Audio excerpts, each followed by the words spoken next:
Yeah, might as well start with this tiny mic.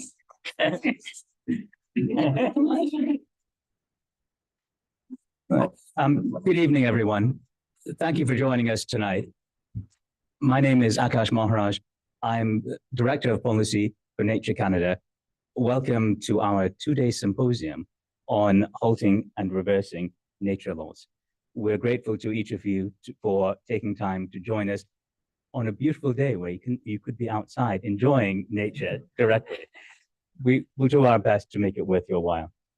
We have, for the next 2 days, we have convened more than 20 nature organizations who have come together to discuss how Canadians at large can work together to press the Government of Canada to keep its promises to nature, including implementing Canada's National Nature Strategy and achieving the objectives of the protection of nature that it has made repeatedly at the behest of Canadians. In addition to the organizations that are meeting together over today and tomorrow, we have some 700 people registered online to watch this webinar live. We are grateful to them as well. And I think it shows that notwithstanding the fact that there are many things going on in the world today, there are many stresses and concerns that we all share, that nature remains front and center and deep in the hearts of all Canadians, and that we are capable as a people of fighting for prosperity and fighting for nature at one and the same time. Tonight, we are joined specifically by Steven Guilbeault, who will be sharing with us his insights and his advice on how we can work with the Government of Canada and with the political process at this moment in history.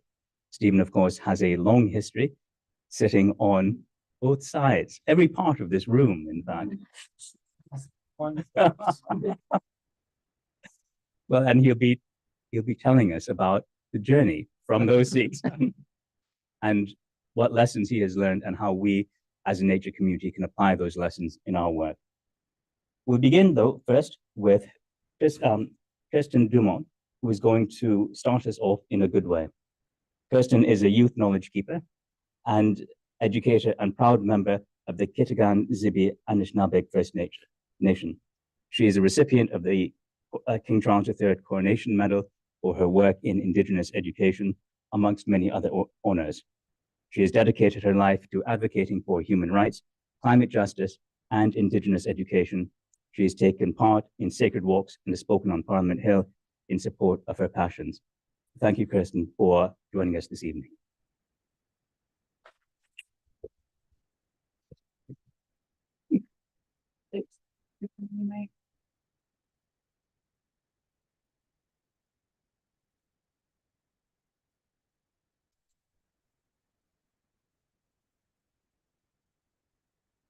So as we begin today in a good way, I want to acknowledge something first.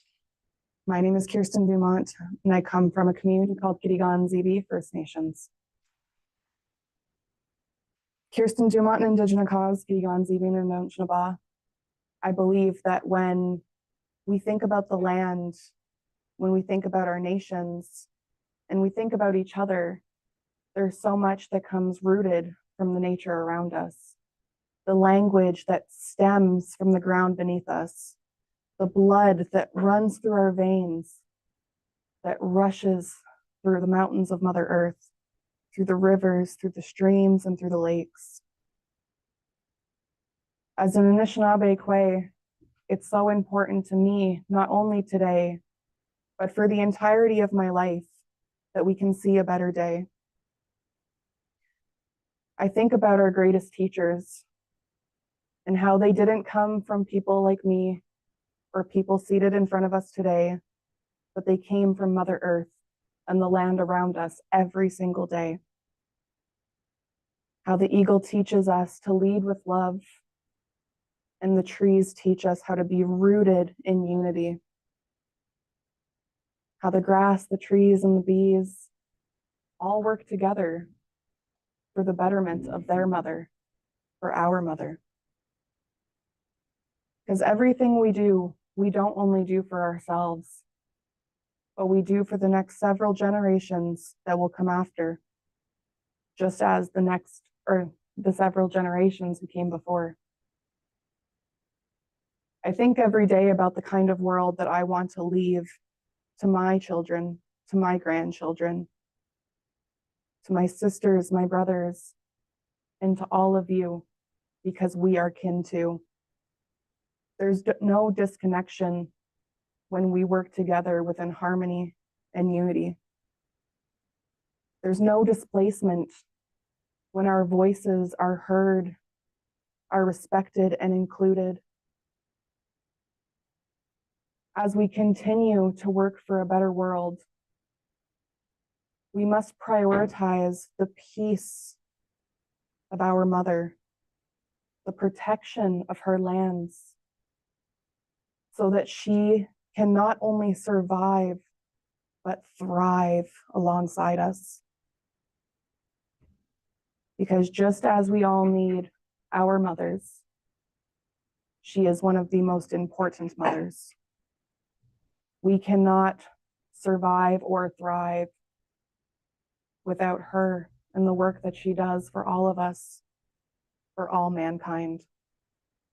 So as we work together for the betterment of our mother, I want you to think about every connection that you have, not only within this room, but outside of it too. Your connection to the ground, to the water, to the trees and to the bees, and to all aspects of nature. And as we finish off in a good way, I'm going to share a prayer with you today. Minu Manado, great creator, we sit together, we stand alongside each other, we walk with beauty both above and below. We walk with beauty that ancestrally flows. As we continue to move forward, great Minu Manado, help us to work together so that we can support one another. Shimiigwech, thank you.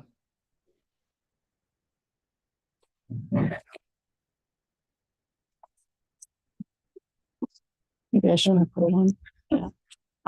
Thank you so much again for coming and opening us up in a good way and reminding us that we're all here as part of the community and that the work that we do is not just important to us, but to generations to come. So thank you so much. Thank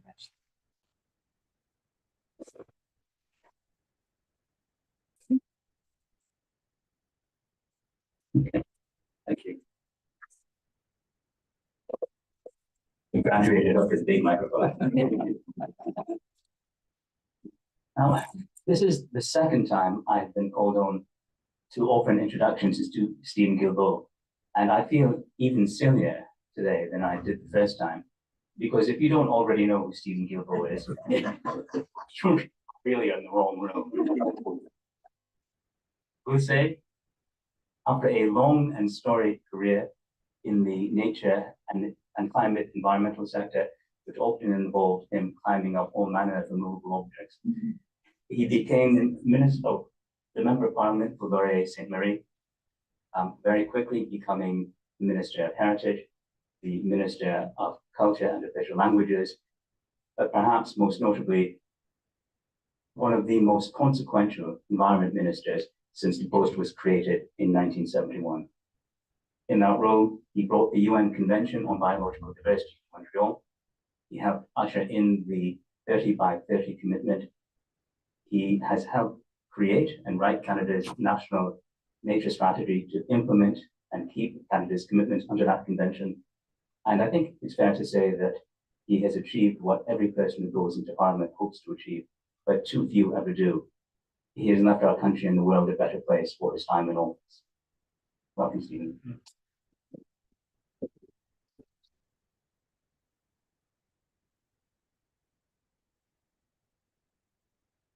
We are also joined on the panel by Chris Ryder, who's Director of Conservation at the Canadian Parks and Wilderness Society, where he helps create the conditions for the protection of land and fresh water across Canada. He previously spent 7 years as the Executive Director of Seaforest Yukon, where he was awarded the Clean 16 Award in 2020 for his work on the campaign to protect the iconic Peel watershed. Welcome, Chris.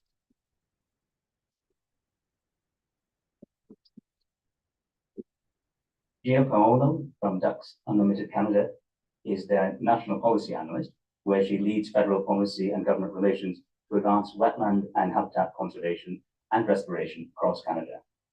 She also serves on the Sustainable Development Advisory Council, advising the Minister of Environment, Climate Change and Nature on federal priorities related to sustainable development and conservation.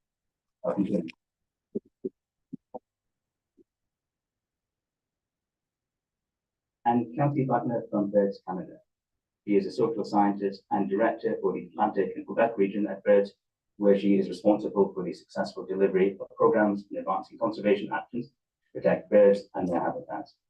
Before joining Birds Canada, she helped provide technical advice and support to the Wolastoqey Nation communities and leadership on matters related to constitutionally protected Aboriginal and treaty rights.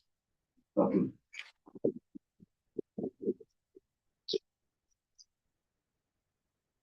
So to start us off, I get to ask Stephen the first one. We're going to be leaping into some fairly deep waters about public policy issues that are close to the hearts of every person in this room, how we persuade governments to do things that are difficult and sometimes really controversial. But before we do that, I do want to ask how you are bearing up since your announcement that you will be standing down as a member of parliament. I'm conscious of the fact that, behind all the politics and all the discussions of what does this mean for Steven Guilbeault, what does this mean for the Liberal Party, what does this mean for the federal government, there's first and foremost a human being who has dedicated his life to advancing nature, protecting nature, fighting climate change, and has come to the decision that his passions will take him elsewhere. I think none of us is ignorant of the fact that that must be a difficult and emotionally trying decision, even if it is the right decision for yourself. How have you been bearing up since your announcement? Well, first, thank you, Akash, for the very kind introduction. Thank you all for being here. It's a pleasure to be able to have this conversation with you. On my way out, it was a difficult decision. I mean, politics is an incredibly both challenging, demanding, but also at times very rewarding thing that one gets to do in their life. Our newly nominated High Commissioner to the UK, Bill Blair, we have this thing called the dinner of the ex-ministers. We have we ran this combination of reminisce about the old days and bitch about some of the things that are happening, with which we don't agree anymore. I won't tell you what those things are over here. And he was telling us that in all of Canada's history, only about 6,000 Canadians have had the privilege to sit in the House of Commons, a total of roughly 6,000 Canadians. So it's a very unique opportunity. And politics I think, has always been challenging. I think it is particularly challenging these days with the uprising of very populist movement, which we're seeing here in Canada and all around the world. But it is also sometimes a place where great things can be achieved. I would not have been able to help convince 196 countries to adopt the Columbia Montreal biodiversity framework had I not decided to take this leap and to come into politics and to try and continue the battles that I had started a long time before as a young adult. And the decision for me to leave is it's not the end of something. It's the beginning of a new chapter. We'll still be working.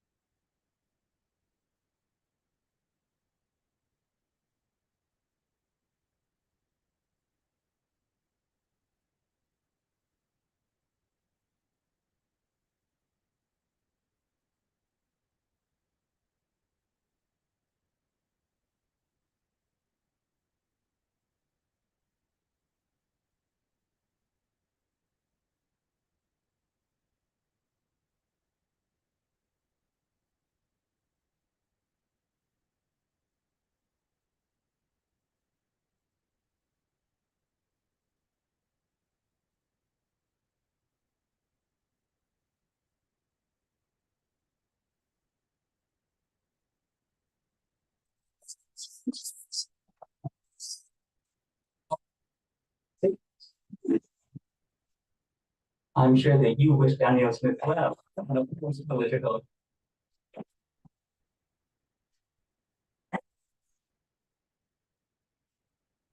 So let me ask you, in that vein, you have achieved great things as Minister of the Environment, and I'm not saying that just because you are sitting here with us.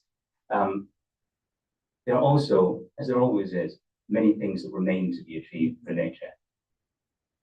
I'm going to ask you about your advice for us about how we should read what this government is doing and what it is leaving undone, and how we should respond to that.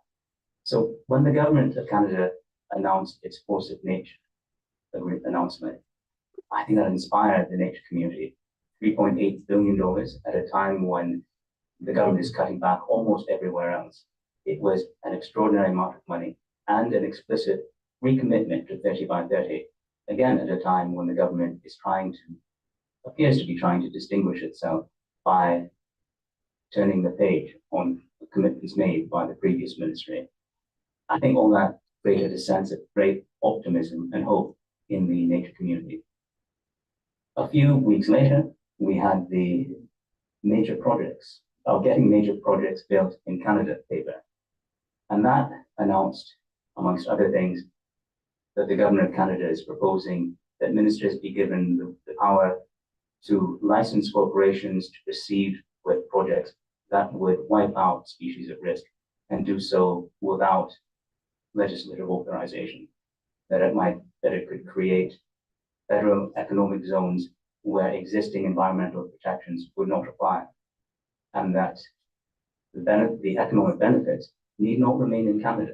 So we could have a situation where ministers allow American hedge funds or Chinese state-backed companies to devastate our environment for their own profits, while Canadians are left carrying the cost. With these two things coming in rapid sequence to one another, I think many of the people in this room, including myself, are trying to understand, what does this government really think about nature? How could a government that has done one also do the second? And in that context, how do we engage with this? What are the incentives that drives a government to do both those things?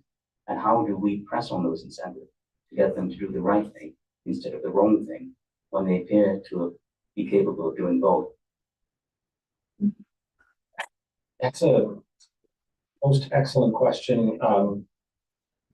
One of the reasons for my departure was the publication of this discussion document, of which I was very publicly, where I criticized the government. And I didn't say that Prime Minister Carney was worse than Prime Minister Harper.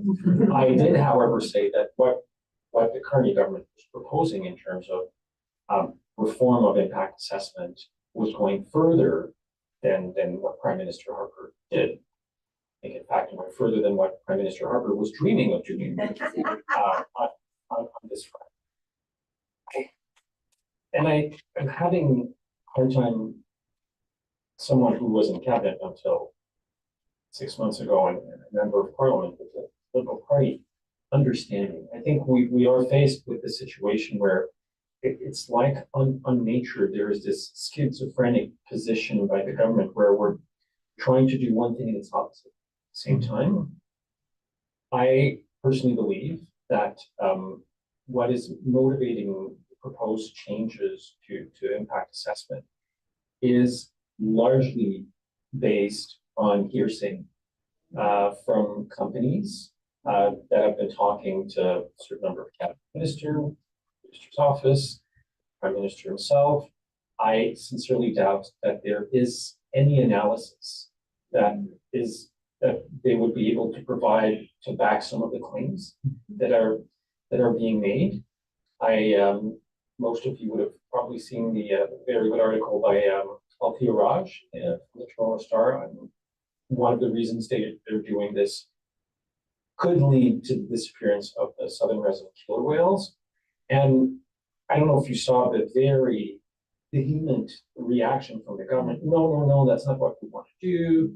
So we have a WhatsApp chat group of Quebec MPs, and when Raj published her paper, I put it there and I said, folks, we should be worried about that.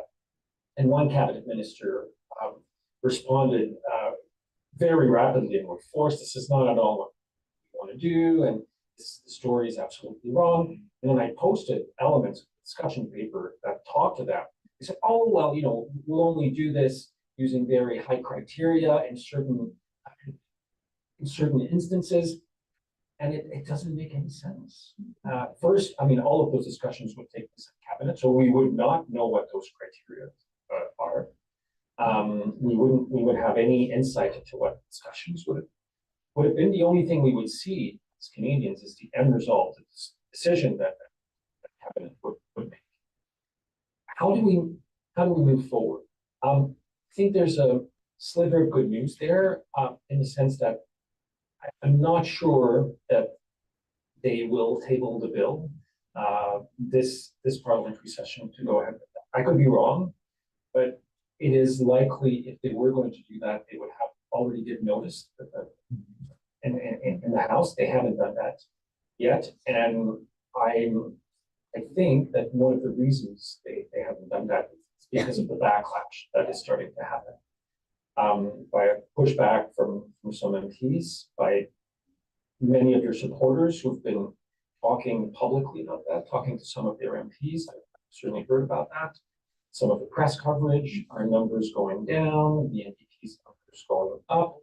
So maybe for the first time, because we've seen this government move very quickly on C5, and now perhaps for the first time since we've been in power, they're taking a pause, and it's not because I disagree with everything that's in the discussion paper. There are things that I agree with, and I, as environment minister, there are things I started or tried to implement to see how we could accelerate the approval of projects without sacrificing a robust impact assessment process.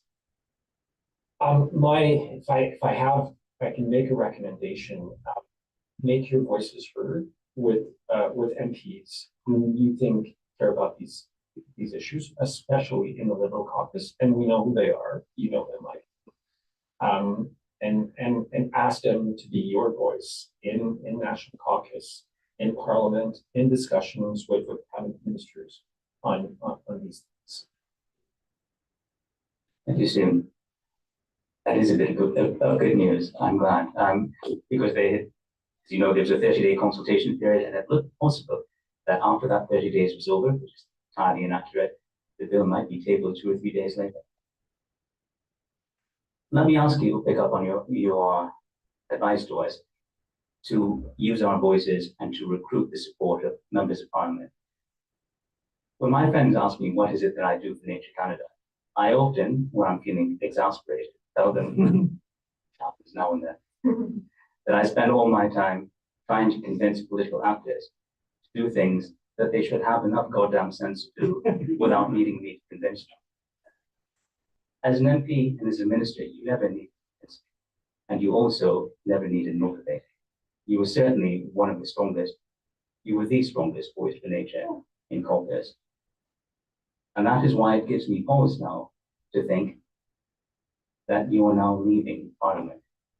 It makes me wonder, with someone with such all the skills and talents, are you leaving Parliament because, not in spite of those talents, but because of those talents?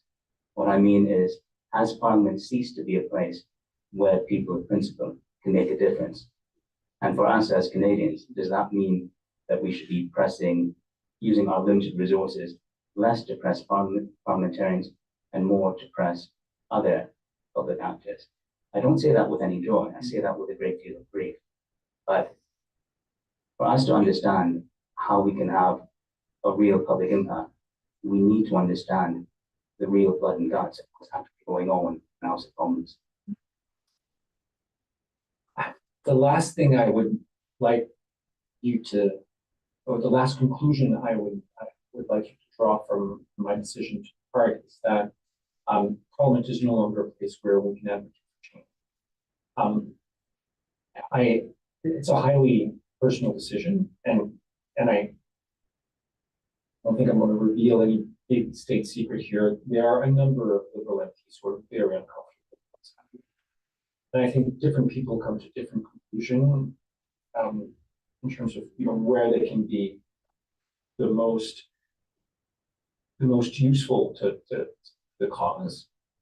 I came to the conclusion that by staying with the Liberal Party, I was becoming a moral stamp of approval on things that they were doing, not on nature, because I do think that on nature, the announcement of force of nature, the investment strategy, for the first time mapping out how we get to 30 by 30.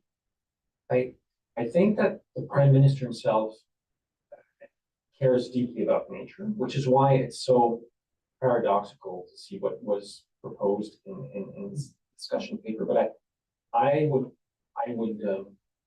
encourage you to bring nature back as much as you can on the forefront. I think we're seeing a bigger appetite by the public to talk about those things. Certainly the media, whether it's climate, nature, where I sense that my role had ceased to be useful as online. I was able to, I think, help with force of nature. I was able to help on climate finance. Canada made a pretty serious commitment, increasing a little bit our climate finance commitment, whereas many of our peers, France, the UK have reduced theirs, in some cases significantly, the US now zero. But on climate, with the conclusion of the negotiations with Alberta, I published op-eds, I did interviews, I worked with many of my colleagues internally, and clearly they didn't listen. They have chosen a path. And it's very difficult for me, at least in the short term, to see how they'll be able to course correct, because we basically locked ourselves in so much through this agreement with Alberta on a number of different things. But on nature, I do think that there is a pathway where we can continue, and I say we can continue advancing what our goals. On major projects, I think that there is an openness to think about how can major projects help contribute to some nature restoration, nature protection. I don't think there's a lot of appetite to do that in the framework of more regulations. We can all see that it's not a government that's very much in favor of regulations. But if we can together think of incentive mechanisms that could be developed where a project proponent would be encouraged, would be rewarded for doing what should be doing anyway. But I think that there's a place for that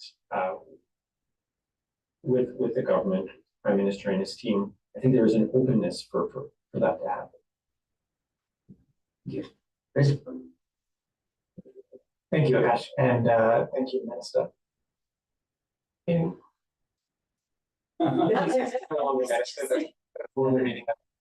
Will forever call you Minister.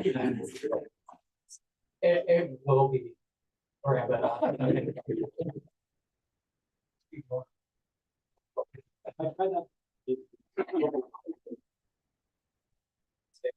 But on the investment, I have never seen my LinkedIn full of so many incredible acknowledgements of the work that one person has done.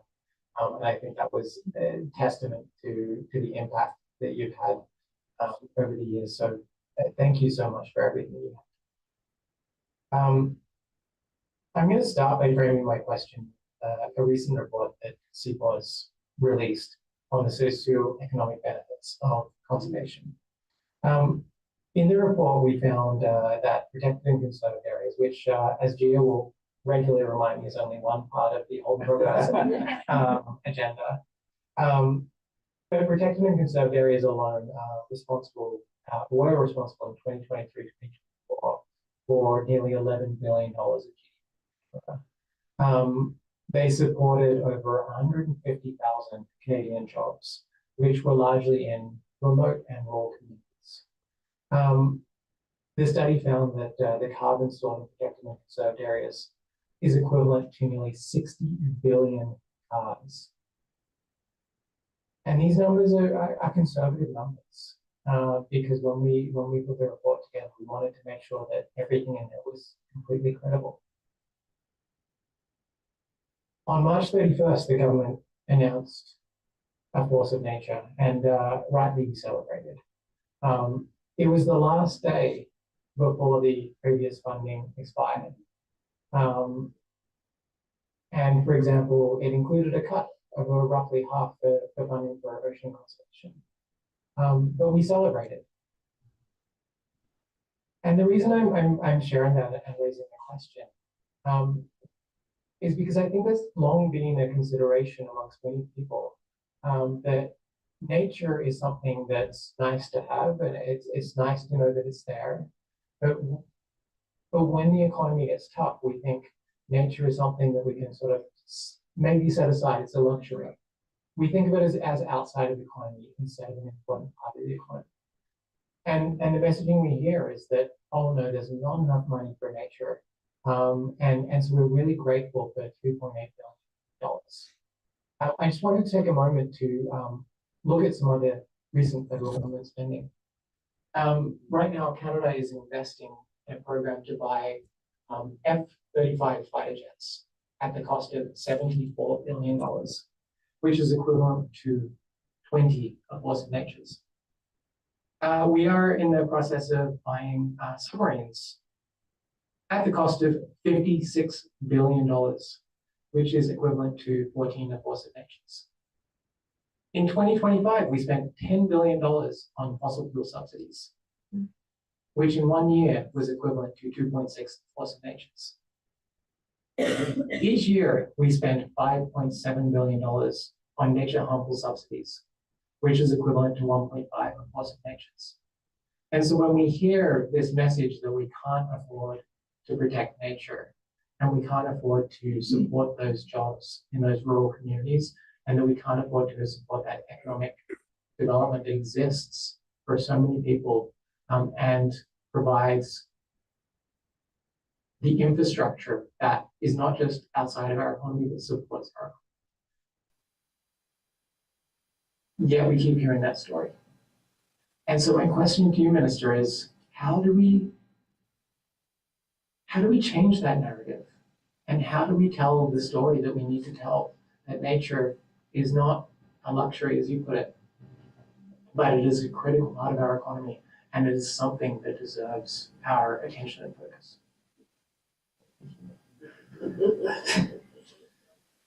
Where to start? One thing that struck me in the agreement, not an agreement, because the US wouldn't let us have an agreement with China, but we did sign kind of an agreement with China recently. So the agreement, not agreement with China, stipulates that, you know, we will lift trade sanctions on the importation of electric vehicles made in China, and in exchange, we will sell them soy and seafood. I think for a large part, and certainly with many governments, many investors, many people in the private sector, they wouldn't say that necessarily this way, but we still think subconsciously or consciously as Canada as a resource-based nation. And in fact, you hear that all the time in the House of Commons, not just from the Conservatives, a lot from the Conservatives, but not just from them.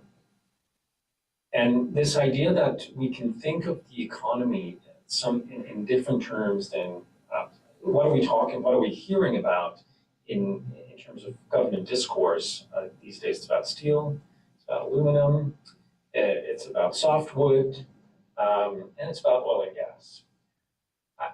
As Heritage Minister, to make a parallel, I would try, with some success sometimes, to make a number of people within government, including in finance, for example, understand that arts and culture contributes more to our GDP than oil and gas. It employs more people.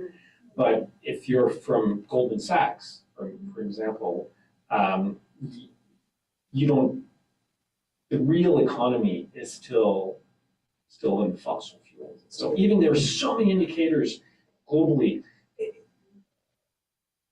Economies in transition are surpassing OECD countries in terms of their acceleration towards liberating themselves from fossil fuels, largely because of energy security issues, because of affordability issues, and to some extent, in some cases, because of climate change. But climate is not the first driver. The other two elements are definitely, and what's happening in this trade war news is only accelerating the move by many of these countries to say, okay, that's it, enough.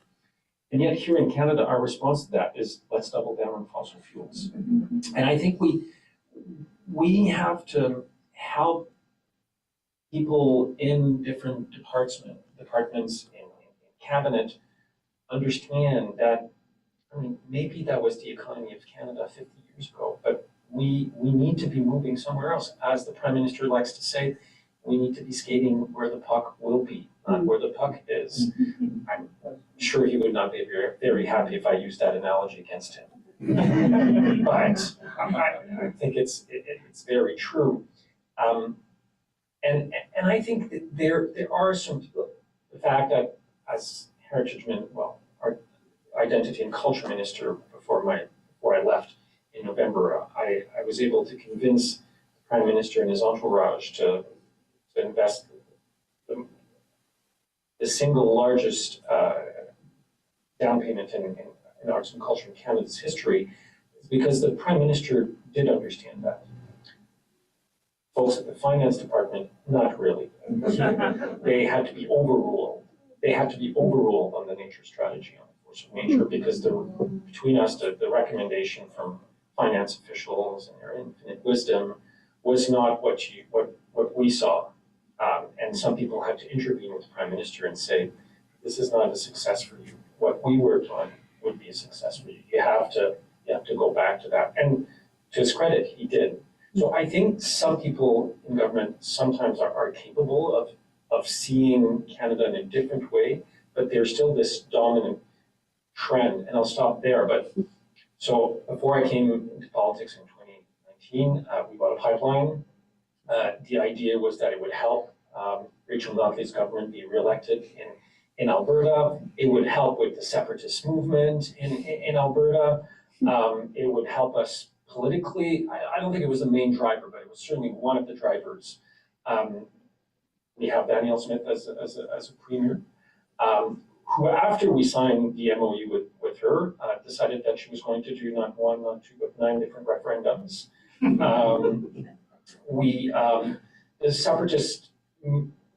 The support for separatism in Alberta hasn't moved one iota. And the election after we bought the pipeline, we lost all of our seats in Alberta and the prairies. So, and when the MOU was being, I learned about it 2 days before it was signed, but it was pitched to me as a grand bargain. And I'm like, hold on, like, wasn't that the plan in 2018, the grand bargain? Yeah, but this time it's going to be different. Okay, so we're going to do the same thing we did last time and think that we're going to end up with a significantly different result.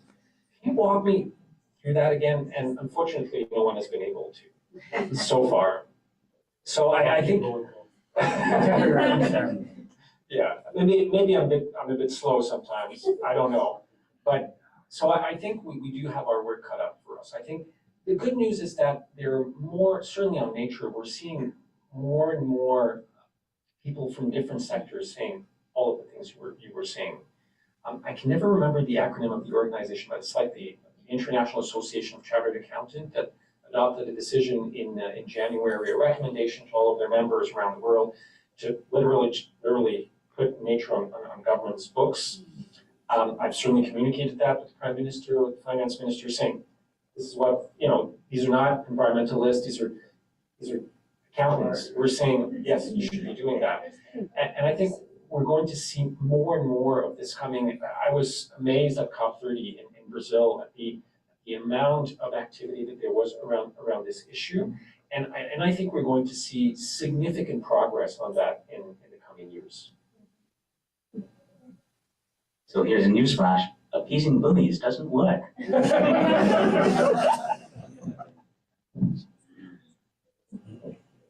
Well, I'd like to start by recognizing all the hard work that went into coming to the landmark agreement of the Kunming-Montreal Global Biodiversity Framework in COP15. You know, many of us were either in the room with you or had worked with you over a number of years, and we saw how much effort went into that. And so thank you.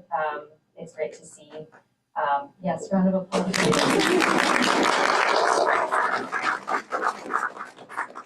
It's also nice to see that a lot of that or components of it have been integrated or referenced in a force of nature, specifically the 30 by 30 protected area targets. But alongside that, and Chris alluded to it, and it won't be a surprise if you know me at all, but alongside the protected area target of 30 by 30, there is the restoration target of 30 by 30, which often gets left behind, unfortunately. So while 30 by 30 protection has gained significant momentum, restoration 30 by 30 seems to have been lagging behind. Ducks Unlimited Canada sponsored research has shown that for every dollar invested in restoration, there is a $22 return to society in economic and environmental benefits. So kind of a three-part question, and feel free to pick and choose what you would like to answer. As politicians. Yeah, exactly. So, yeah. From your perspective, what has been a key or key barriers to scaling restoration in a meaningful way? The second piece, which you already kind of started to speak to regarding major development or infrastructure projects, how do we ensure that restoration is implemented in a meaningful way in that process as well? And third, any advice for our Anglo community that is currently present here regarding how to scale restoration and build that momentum in the same way that protected areas has received? Well, thank you for that. And I mean, obviously, COP15 was an incredible, life-changing experience. You should have seen it. I mean, at the beginning, it wasn't obvious at all that we were going to succeed. We had 6 months to do something that usually takes a year or two, working closely with China, with whom at the time we had barely any diplomatic relations. So that when Minister Wong, Chinese Environment Minister, and I started talking, it was very scripted. Like, he would read his notes, I would read my note. There was no conversation, there was no dialogue. And as the weeks went by and we spoke more and more, we started departing from our respective speaking notes. And I think the success of COP15 was for first him and I, and then so many other people, to recognize that for this to work in what was at the time a complicated world, it's a bit more complicated, but Russia just invaded Ukraine, and there was so many challenges. People had started obviously contesting this world order that we've inherited from after the Second World War. But we both, Minister Wong and I, realized that for it to work, we had to set aside our differences and work on what we could agree on, what we could build, and what we could achieve together. And I think that was the driving force behind COP15. So I mean, obviously one of the reasons why the 30 by 30 conservation gets so much more attention is because it's so easier to communicate, so easier for people to understand. You were talking earlier about the subsidies that are harmful to nature. That's not one of the targets that has seen a lot of progress either. It should be mentioned that to this day, Canada is the only country on climate that has adopted a framework to eliminate inefficient fossil fuel subsidies. Big debate on what is inefficient, and I understand that. But we did it. We worked really hard, and I think this is one area where we could try and make some progress in Canada. It's a very sensitive area. It's politically charged, because the minute farmers feel that you're going to go after their subsidies, it's going to become a political hot potato for many of our seats, many of our regions. And so it must be we have to do this very skillfully. But I think we could do that. And on restoration, I mean, it's certainly nowhere near as controversial as something like that. And I really think in that case, it's just a matter of getting people's attention and getting people to, yes, obviously, 30 by 30 conservation, super important, but what about the restoration goals that we've set for ourselves? And I suspect that between Secretary of State Guilbeault, between Minister Guilbeault and people at the Prime Minister's office, I think we can muster enough willingness to work on that as we elaborate the plan to get the 30 by 30 on conservation. Say, well, we also need to do that. And one concrete example of that is our target to create 15 new urban parks. If we're the idea of national parks is usually you protect those pristine, very unique ecosystems in Canadian landscape. There's not a whole lot of pristine areas around our cities, around our urban areas. So in that case, it's clearly restoration. And that's something that folks at Parks Canada understood very quickly. That okay, we're not, we're going to have to do things differently on that. So I think that mind shift has started happening, but there's obviously lots more that we can be doing. So I think I answered your second question earlier in terms of major projects. Let's think together of what would be some good incentive mechanisms. And I also think we need to remind some of those companies, some sectors, mining association, for example, they have international standards, they have international goals that they have to meet. And what is being proposed to be done in Canada in terms of impact assessment would be in contradiction with what they have to do internationally if they want to meet targets that are set by some of their investors, by their shareholders. So I think we need to remind some of these folks of these issues, and maybe we can bring some of them on board, not I would imagine in a public way, but if you were to meet the Minister of Natural Resources or Transportation or the Minister LeBlanc, who's responsible for some of the implementation of that, with ENGOs and business saying, actually, it's a very bad idea. Here's why, from a business perspective, I think it could go a long way. So that was kind of the answer to your third question. 1, 2, 3. Thank you, that's interesting. So as people in the nature sector, we are accustomed to telling everyone and telling ourselves truthfully that nature belongs to all of us. Part of your message is that we need all of us and not just the people in this room delivering that message.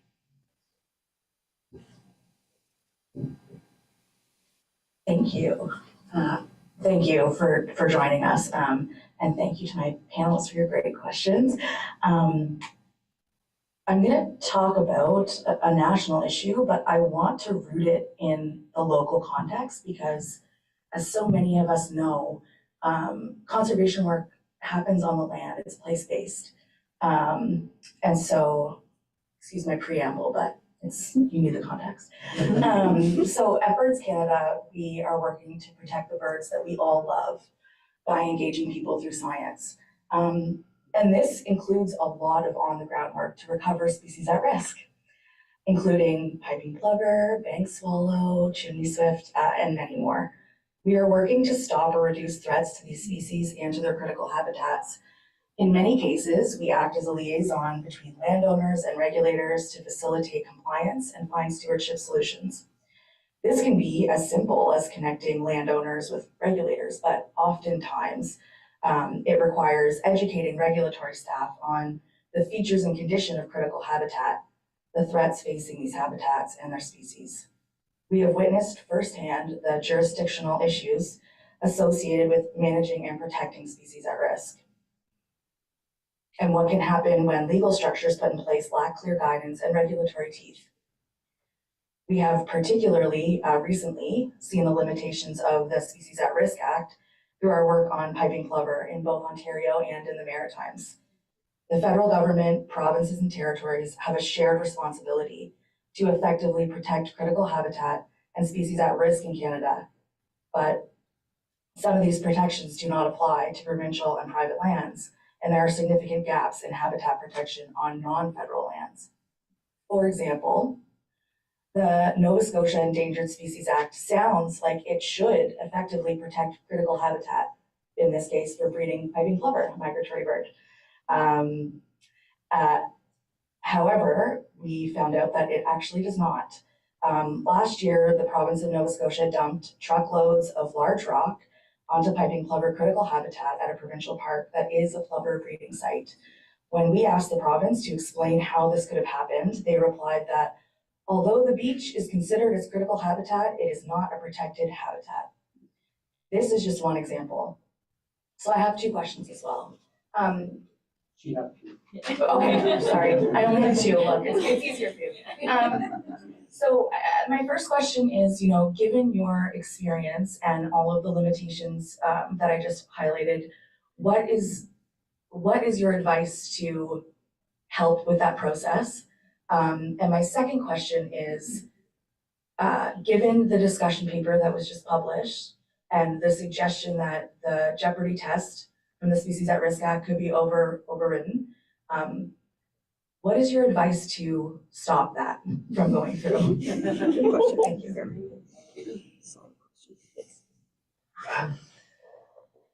Our laws and regulations are only as good as the willingness of the government, in that case, the federal government or government, to defend it, to implement it.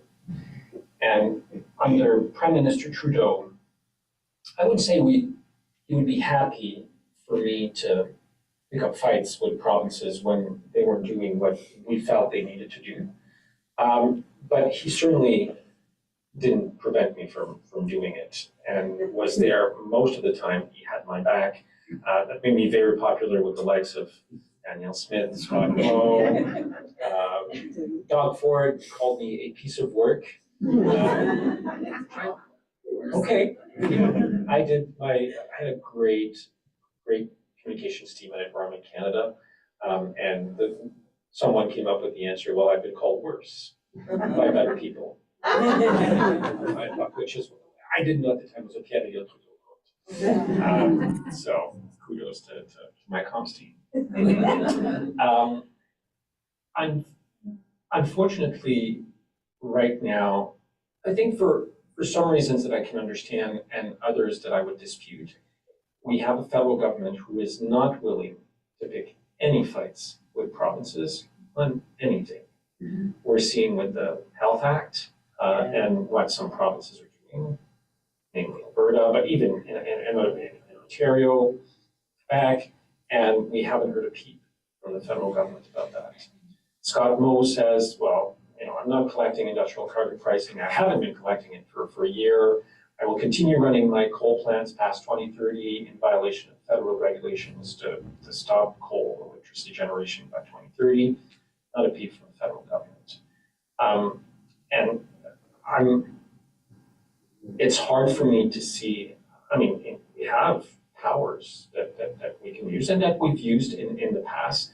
And of course, Sarah is not perfect, and I think we have small tools, and then we have the nuclear bomb that I tried to use in Quebec on caribou with limited success. It was the first time we were doing that. It was a very long. It's an emergency order that takes a year and a half to develop. And you're like, okay, so where's the emergency exactly? But I think I think we're lacking some tools, but I wouldn't suggest that the current government should do anything else to Sarah. But let's not touch it. But I would push those MPs that are very receptive to nature issues, can be advocates, have been, and can continue to be advocates on those issues. And I think they need to push the government to do better, to step up to the plate, as other colleagues are on the health side of things. For example, I have a number of doctors within the Liberal caucus who have been saying what's happening is untenable, and the federal government needs to intervene. On the jeopardy test, push back hard, scream from the rooftops, get people to call an MP's office, especially Liberals. But yeah, I think they're obviously allies. And one of the challenges we have right now in the House of Commons is that and it's not a criticism of the people that are there, but they're few and far between. So there's almost no voice coming from the left.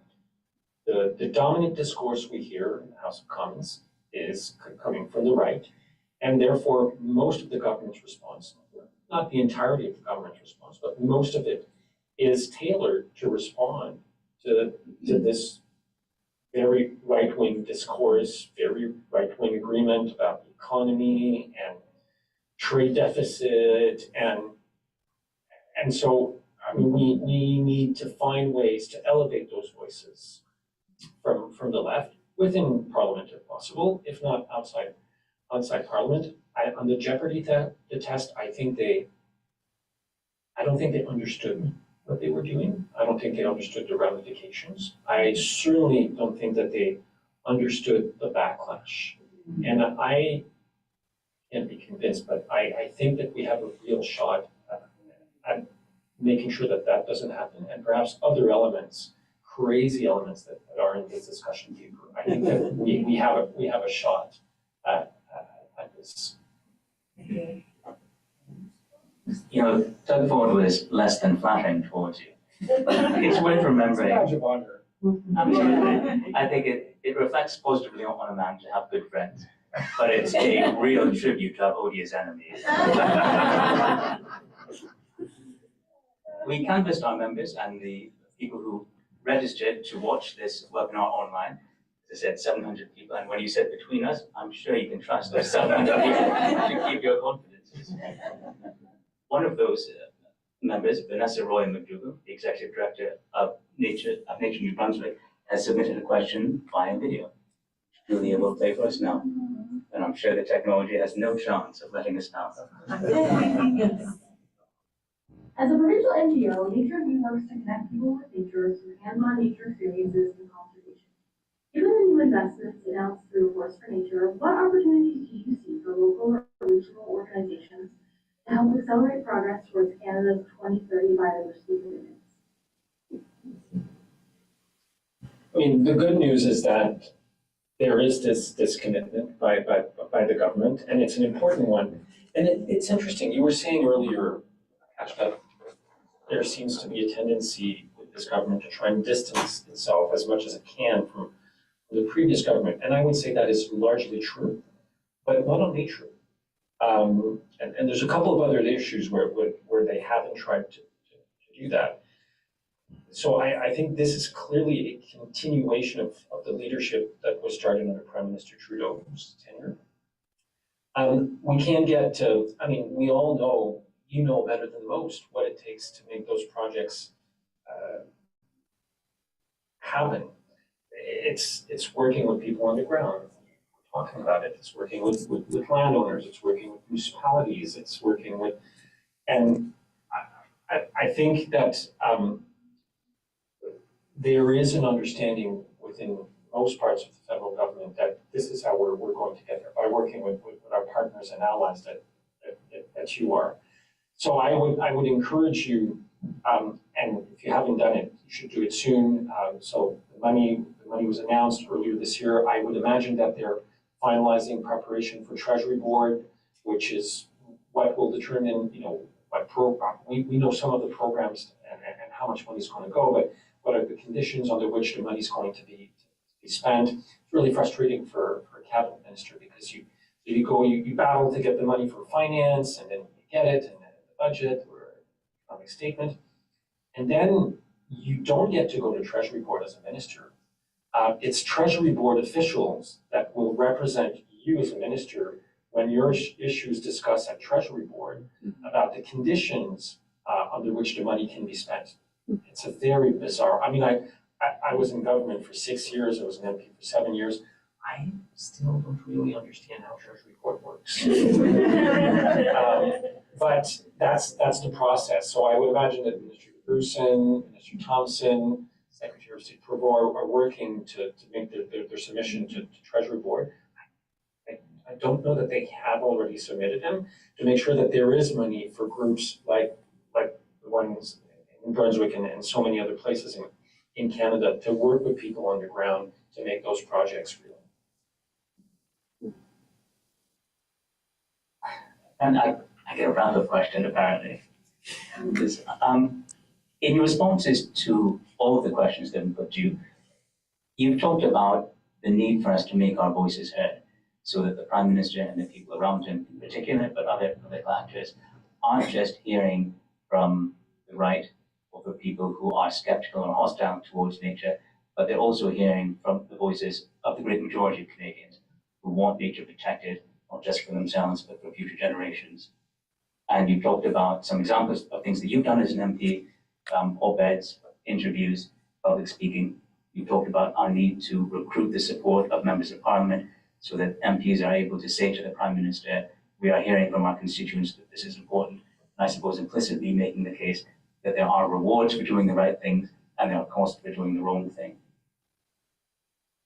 And you talked about the need for us to mobilize our members so that they are contacting their MPs and also raising their voices.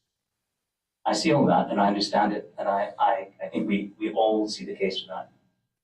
There's the added dimension that when I look at to whom is the Prime Minister's door open, it's not open to the kinds of people who will make the case for nature, and it seems to swing wide for people who make the case that nature is expendable. I'm wondering, while we're doing all of these things, how do we try to make the case either directly or through the people whose support we are recruiting, that the Prime Minister needs to hear the voices of all Canadians, because he needs to be the Prime Minister of and for all Canadians, not just for the people whom he knew before he was Prime Minister from working at Goldman Sachs.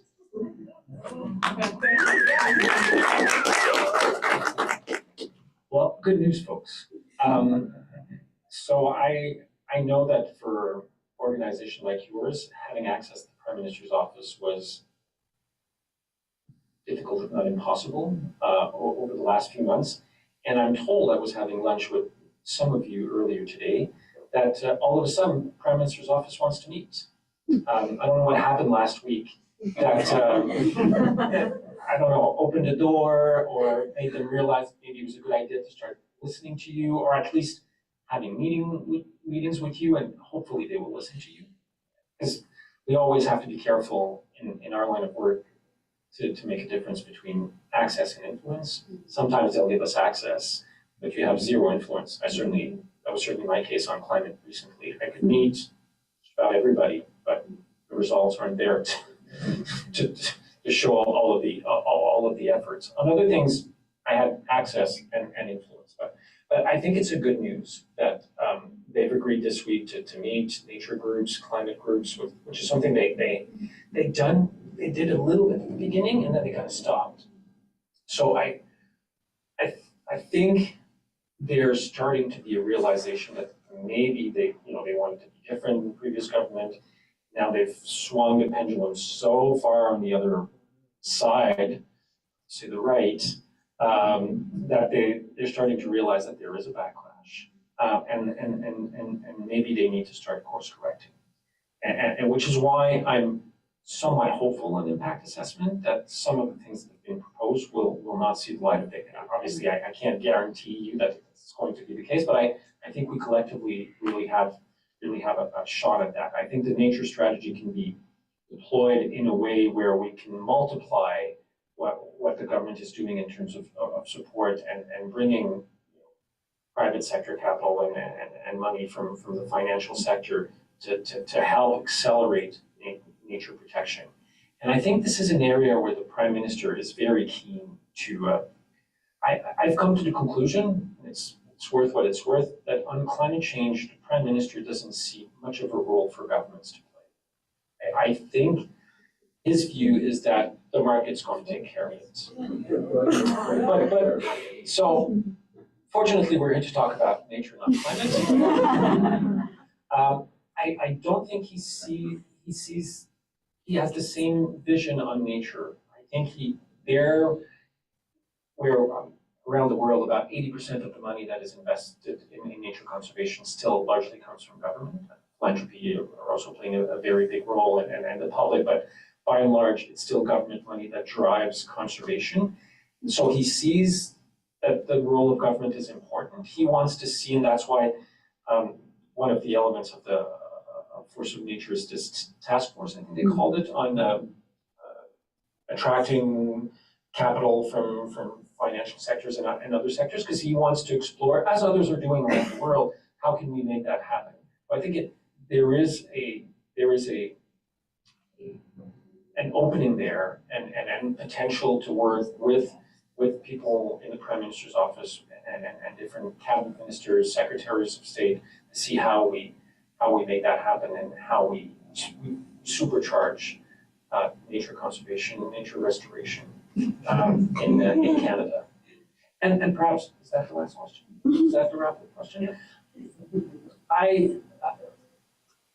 For those of you who've seen my speech in the House last week, it's not a speech about being defeated. It's not a speech about giving up. It's a speech about hope, because that's one of the many reasons we do what we do. Whether it's climate, whether it's nature, whether it's plastic pollution, and it was a incredible 7 years. It was challenging, it was demanding, it was at times very difficult. But it was also incredibly rewarding. And if I had to do it all over again, I would in a nutshell. Maybe I'd take 2 or 3 weeks holidays before starting over. But let's continue. We know we're on the right side of history. We know what we're doing is right for people who are there with us, for other living beings that we're sharing this planet with. We know it's the right thing to do for our kids and grandkids. So onwards and upwards.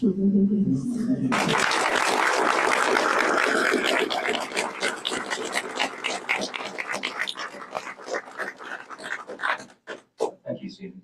You know, I remember when I first heard that you were going to run for Parliament, I was surprised. And then I heard you were going to run for the Liberal Party, and I was really surprised. And I thought to myself at that time, geez, I wonder what's going to happen to him.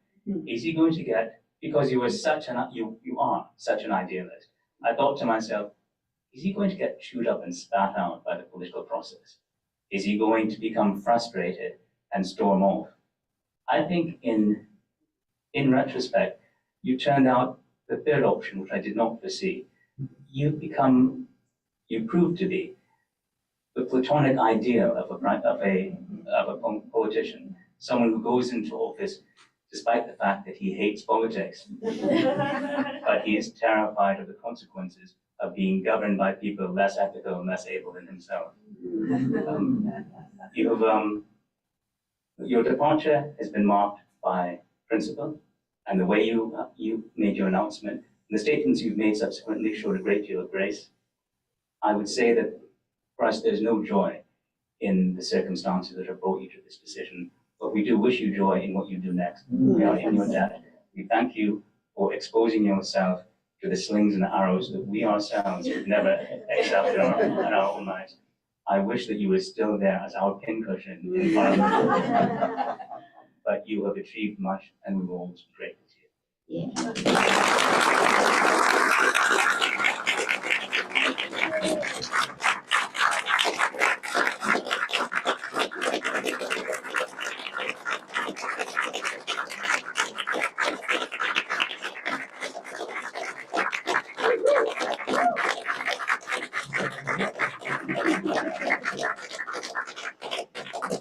Thank you to Chris, Gia, and Kelsey for their questions.